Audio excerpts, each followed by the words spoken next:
What's new? It's Blue. Hey guys!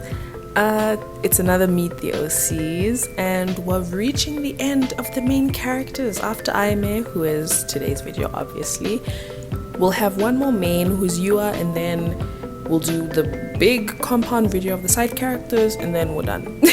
Well, like not forever, I'll maybe make a video here and there with them, but then I want to do something else in between then doing another one. The next video that I want to do with them after the side characters would definitely be drawing them in like the different shoujo TM things, like drawing them having a beach day or a festival or something cute like that, because that'll just make my heart very happy. And I've been watching the season 3 of Kimi ni Todoke, so I'm extra in just a shoujo mood. I love Kimi ni Todoke, but that's not what we're talking about today. So let me stop myself right there. This week it's Ayame, and she's another reformed character from my insane anime TM plot. She's the half sister of the Ayame siblings, and she's a little angel. So let's get into the plot recap. So by now I'm sure we're all a bit familiar with the plot. I really got into it in Mirai's video. So from Ayame's perspective, the general plot is as follows.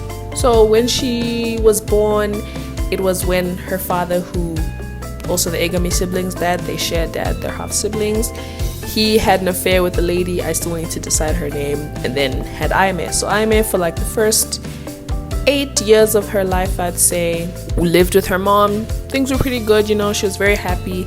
She'd see her dad occasionally, but he wasn't like a permanent fixture or anything like that, you know. He was too busy taking care of his other family.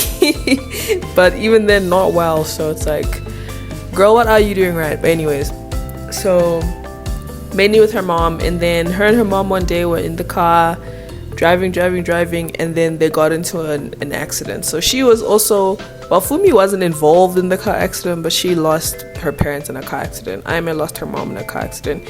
She survived luckily, but she like had to get her leg amputated at the knee, so she has a prosthetic from the knee down on one of her legs. I can't decide if it's the left or the right, because sometimes I'll like change it whenever I draw, so if I ever make this a comic, then I'll have to like keep that consistent, but either way.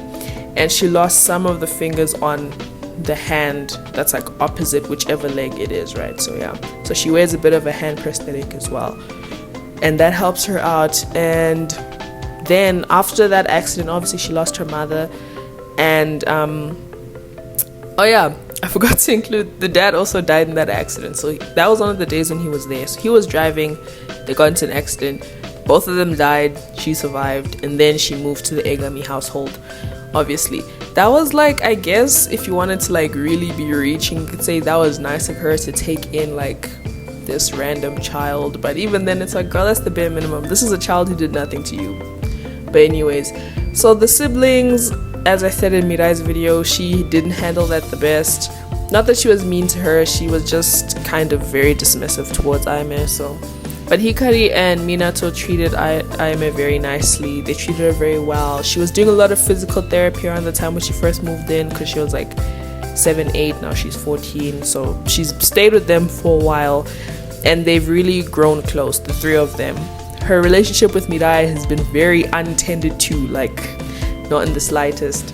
So they'd help her with her physical therapy a lot, that kind of thing, and over the years it's gotten better and better and better. You know, she can manage pretty well on her own, but some days she uses a cane. And I still need to like draw it out, but I have been working on a design for a cane to make it all pretty and stuff like that, because you know, she likes to decorate her stuff. She's just that kind of gal. So anyways, now around the time when Hikari entered like high school, and again, as I mentioned, she wanted a bit more independent, so she went to one that was outside of their usual expertise. So because the mom or the Ayame matriarch, not that, also with her, like it's not like she was necessarily like mean to Ayame. It was more like kind of like pointed disinterest, which can hurt just as badly, I feel like. So either way, it's pretty bad. So she doesn't necessarily fuss over Ayame as much as she would like her own kids. So when Ayame wants to go to like the junior high that's near Hikari's school, it's the one that's kind of like this, like a sister school of Hikari's one, and it's in a similar area, she doesn't put up as much of an argument, or she doesn't put up an argument like she did when Hikari came and said, oh, I want to go to this school. So Ayame goes to this junior high basically, and you know, just starts going to school, whole thing, and she kind of just minds her business. She's a pretty quiet person. She's not necessarily shy, she just doesn't feel the need to force herself to act any certain way. You know, she's not unlike Mirai, who kind of feels the need to like perform for people. Ayame just simply won't. She's not doing all that, frankly. But so yeah, so she goes to that school. She goes there for a while. There's a bit of like an issue with like these like group of kids who like keep bothering her and like trying to like she doesn't necessarily let them bully her, but like, you know, they just make little remarks and sometimes they'll be acting crazy if their friends are around, you know, just that kind of thing. So it is bullying in a sense, but Ayame doesn't let it get her down really. But then the one day when she's walking home from school, usually she'll take Hikari's driver to school and then she'll walk back because she likes that alone time, or she'll take the train depending on how she's feeling. So the one day she's walking back and she's just minding her business, she's just walking back, and then those kids, like, I hesitate to say jump, but essentially they try to jump her and like, you know, mess with her, and she like, I imagine that she like beats the she beats the fuck out of them with her cane, because I don't know, I just thought that would be funny. I'm so sorry to be like a nerd right now, but just like in Crimson Rivers when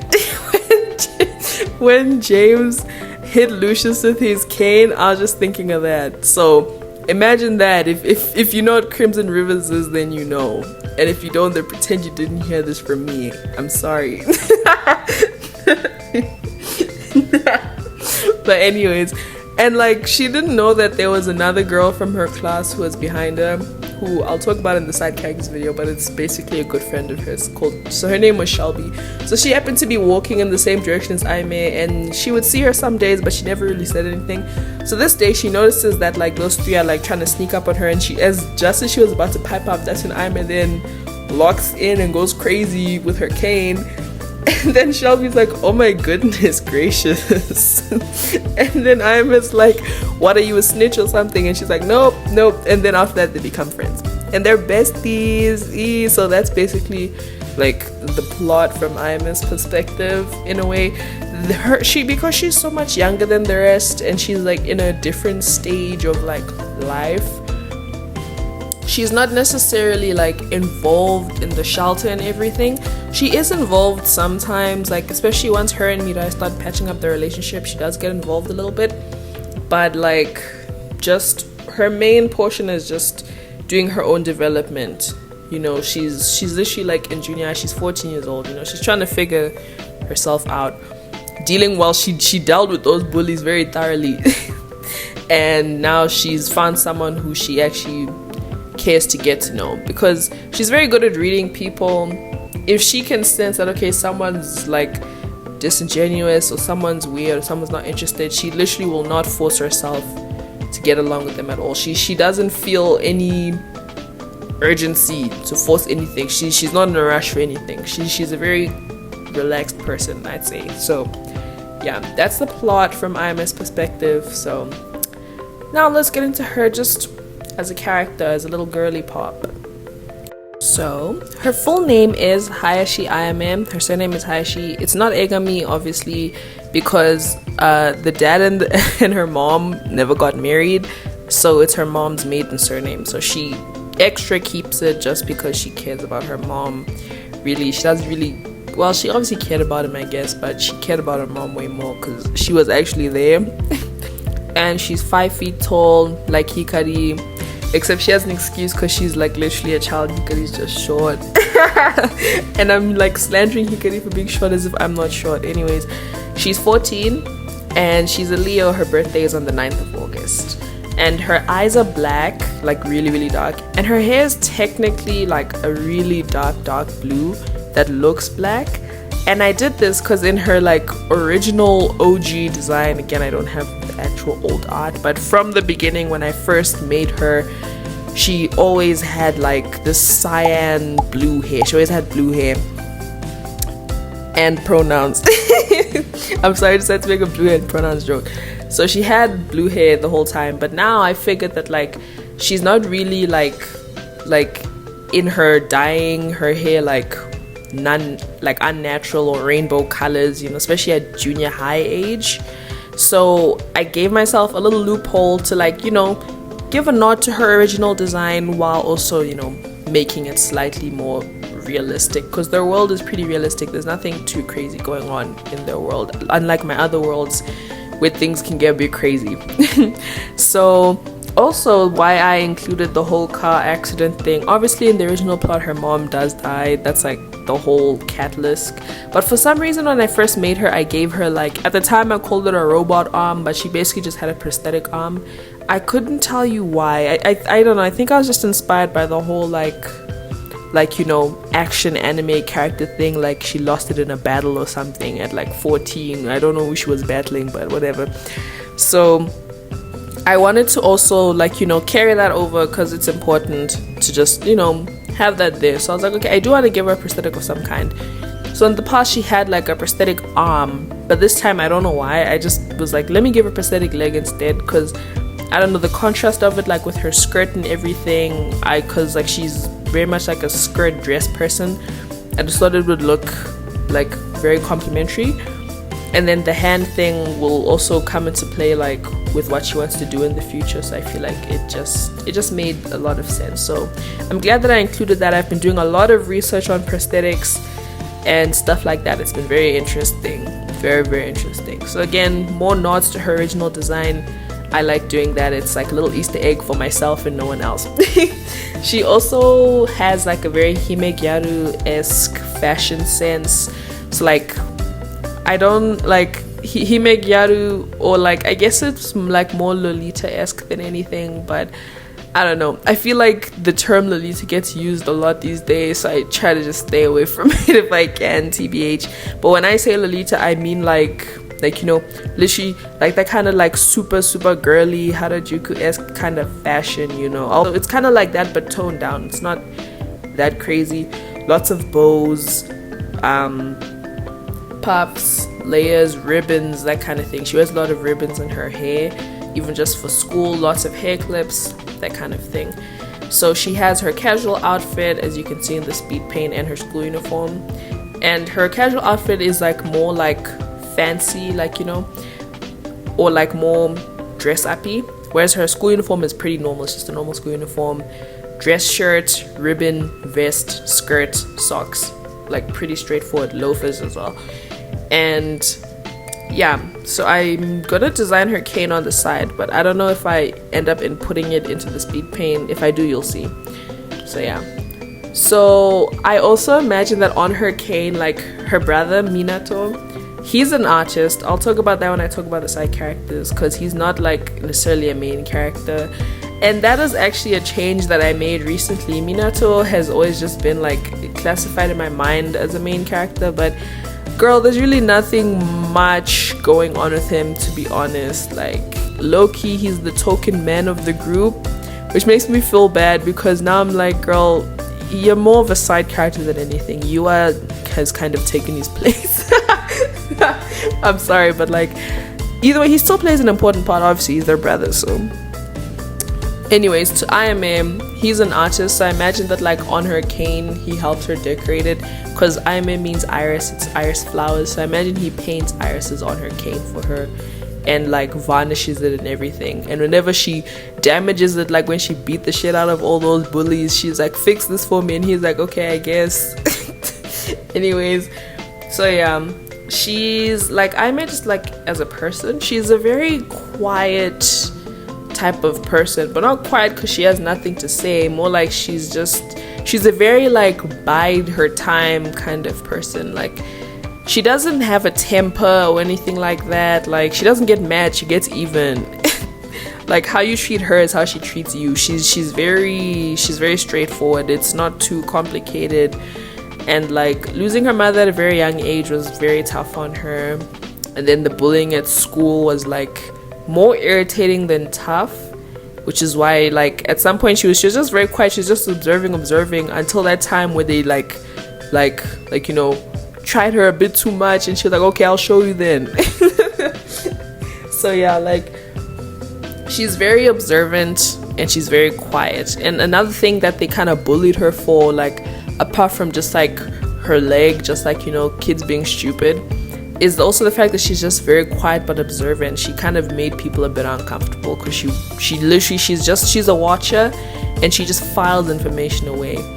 And she can be quite deceiving just from her looks. She's able to compartmentalize her feelings very well, but that means that sometimes she can just like close certain feelings in a box, and then she doesn't really process them at all of these kids need therapy.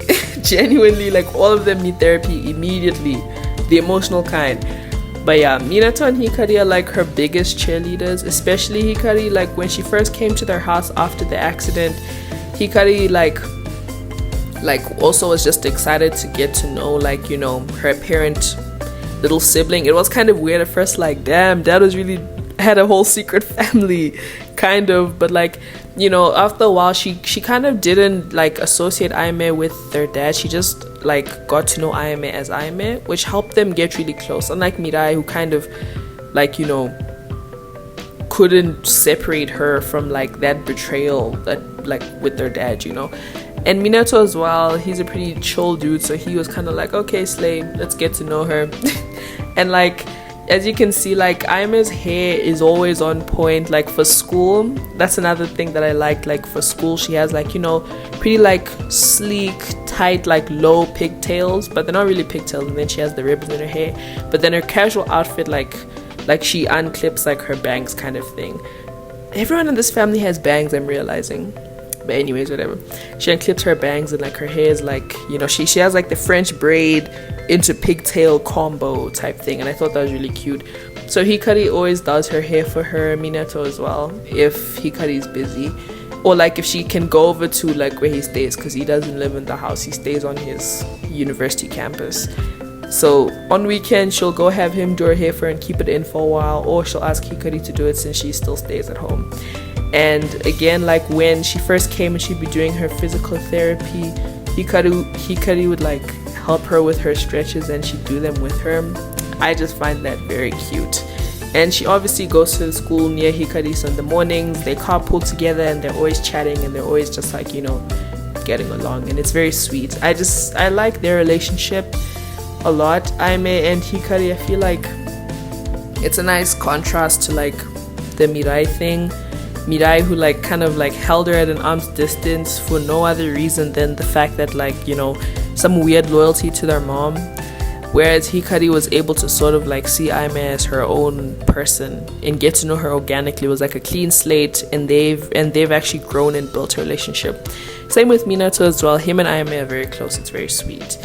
So yeah, also like another thing is like in the plot, like Minato as well is someone who Ayame talks to a lot, like just about aspirations in life, because he's an artist. And like as she's in her junior high years and everything like that, she's never really felt the need to like do anything much at school, but she realizes that she wants to join the art club after she has like a couple conversations with Minato. And he was telling her about like the first time that he realized like the appeal of art, because he's an artist, and about like how it's very satisfying, it's very gratifying seeing all of the work that you put in manifest into a tangible thing. You know, it's like bringing like the feelings that you have, the thoughts that you have to life. And Ayame always thought that was such a beautiful way of thinking, but she'd never really tried any art herself. And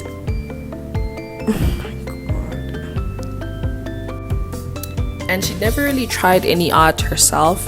But after that conversation, she really sat back and thought about it, like, you know what, I feel compelled to now do something. She felt strongly enough about it that she was like, okay, I'm actually gonna go out of my way to do this. So especially by that point, her and Shelby had become like a duo of sorts, and in their like school time is where they get their own development. And like it's just nice because then she basically strong-armed Shelby into joining with her. She's like, listen, I'm not doing something new alone, so come, let's both join the art club. And then Shelby's like, girl, whatever. And like I imagine that it'll just be kind of like cute, because like the head of the art club at their like junior high is like a senior in the junior high, so they're about to go off to high school, and they basically cry for joy when like they get 2 new members, because there was literally only like 1 person in the club, and this poor like upperclassman essentially was just stressed as hell because they're trying to juggle high school entrance exams and managing this damn club.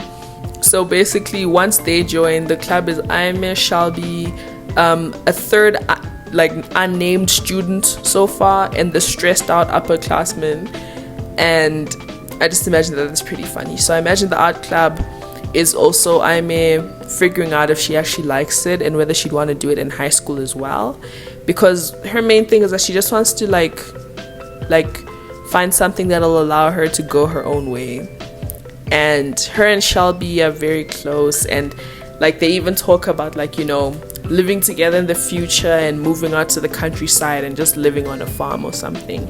And I imagine that's very sweet. So yeah, that's Ayame just as a person. And we're gonna get into the audience submissions. Yay! Okay, so getting right into the questions. We only have 3 questions today, so I'm just gonna answer those. So question 1 is from unknown_brainrot, and recently they drew some beautiful fan art for Hikari. I posted it on my community tab, and that's the first fan art that I've ever received, so I'm so happy that that was it. Thank you so much for the drawing. I love it so much. And their question is, if she is/were/was potentially could be in a band, what would the instrument be that she would play, and what genre of music would said band play? Which is such like an interesting question, and it's like kind of a simple one, but I feel like you could get a lot of like lore from there. So if she was in a band, the first thing that popped into my head definitely she'd be a drummer of some kind. I don't know, I feel like it just suits her because she's kind of like, I don't know, I love the juxtaposition of like a very calm person being a drummer, and she kind of likes that sort of like off-kilter sort of like rock type music, you know. So I feel like that would definitely be the kind of like music, and their like genre would definitely be some sort of like you know, alternative rock. See, I wish I was more versed in musical genre jargon and I'd be able to explain it better, but I feel like you get what I'm trying to say by like off kilter. So yeah, that would be that. So I hope that answers the question. The second question is, what's her favorite movie or movie genre? She's definitely a horror fan. She just finds horror very, very fascinating. It doesn't scare her per se. She more just likes, this is me again, it's a nod to her original character. Her original character, she was just like unhinged. So I feel like making her find a sort of like appeal in the macabre would be very on brand, and I just like the idea of doing that for her personally. She finds just horror very interesting and very intriguing, psychological horror, gore, that kind of thing. So I, however, am a scaredy cat, so I couldn't give you many examples of that, but not necessarily slashers, more gore and psychological movies. So yeah, if I can find some pictures of that kind of example, popular examples of that, I'll input them here if there are any horror fans watching this. Don't share in the comments because horror scares me, so yeah. And the last question is, does she have good music taste? And yes, she does have good music taste. I'm still working on her playlist though. Some of the other Dog Days playlists are pretty settled, I'd say, but Ayame's playlist is still up in there. I'm still like workshopping it and figuring it out. So yeah, those are all our audience submissions, and yeah, that was Ayame. Now onto the outro. So I really hope that you guys enjoyed today's video. I really enjoyed it, and definitely I just need to accept that I'm in my rendering era, because for Hikari and Fumi, I didn't do rendering for their introduction pieces. I just did line art, which I do like line art, but I don't know, these days I just really enjoy rendering. It's just my thing now. I'm going through a heavy rendering phase, so definitely rendering for Ayame and Mirai was a good choice. I just really like their pieces a lot more than the first 2 that I did, unfortunately. And yeah, so that was Ayame. Here's her piece, and here's the meme that describes her. It's very, very funny. I hope you guys liked them, and I hope you liked Ayame. She's great. She's my sweet baby angel. And I just think she's a very interesting character. I'm glad that I've managed to develop her a lot more. And next week's video, which is going to be the final main character, then we'll move on from Dog Days. Because even me, I don't like settling on one thing for too long, and then after this I'm ready to like move on. Then the last thing will be the side characters video, which will just be me talking lightly about them, and then I'll move on from Dog Days. The next time I talk about them, it'll probably just be me drawing like some little group pieces for them, some cute stuff. But also those will be mainly just for my own personal art, because I feel like I haven't been doing personal art as much these days, which I need to tend that garden. So next week's video will be Yua, who's the friend, Fumi surrogate, guardian, that whole thing. So I'll definitely post up her community post so that you guys can drop any questions for or about Yua. And yeah, that'll be our last audience submissions for Dog Days. Feel free to like the video if you like the video, and don't forget to like, comment, and subscribe, and turn on the notification bell to keep up with me and anything that I may post, be that videos, shorts, or community posts. I've been really chatty in my community tab these days, so I like interacting with you guys. So yeah, see you guys next week. Bye.